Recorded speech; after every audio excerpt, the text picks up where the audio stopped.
We're joined now by Futurist Anders Sorman-Nilsson from Sydney. Anders, good morning to you. G'day, g'day. So here we are. Let's go through some of the hypotheticals set in Ridley Scott's film, including all these humanoid replicants, human-like replicants populating the Earth. How much was he on the mark there? Well, again, this might be difficult to know because this might be that very famous interview section from the movie, and we don't know who's interviewing whom. No, but jokes aside, the replicant thing hasn't emerged quite yet, and I think it's important whenever we talk about science fiction. Science fiction really is the literature of ideas, and certainly scenarios, plausible or otherwise, scenarios for the future based on present-day technologies. So certainly the idea of the replicant is not quite yet here, but of course there are companies in Silicon Valley doing their best to create both artificial intelligence, such as displayed through, say, your Siri phone, but also trying to create more general artificial intelligence as well. So I always say science fiction is not necessarily about making predictions about the future, but as us futurists like to do, we are about preparing people for it, both dystopian and utopian versions of that future. And sometimes it doesn't predict the future, but it might actually inspire the future. Let's hope it's more utopian than dystopian in the future. Let's talk about those flying cars we saw a lot of in that film. And I do know plans are well underway on that mark as well.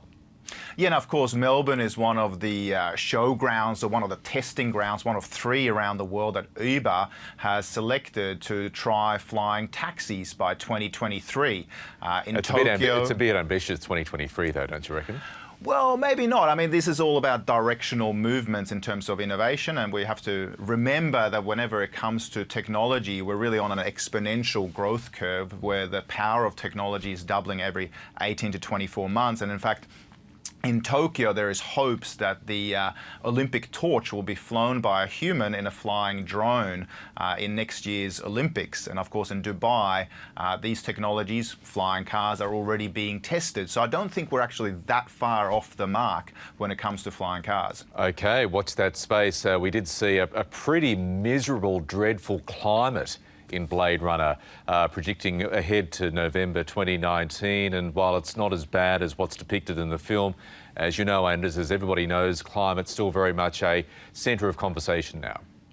Yeah, and of course, my Swedish colleague, Greta Thunberg, a great teenage girl from Sweden, has certainly raised a lot of the awareness around the slippery slope that we're on right now in terms of climate change. And unless we take big climate action, of course, this might be the kind of dystopian future we face. We have to also remember that Ridley Scott, back in the day in 1982, this was, you know, a time of the Cold War, of a very real sort of nuclear proliferation, of industrial pollution. And it's based on those types of developments, those types of socio-cultural, technological, economic and environmental, political trends that they forecasted the sort of 2019 November dystopia that they have painted in the movie. OK, and finally, all those mega cities, pretty close to the mark when you look at some of the cities heading up to the skies in many parts of the world.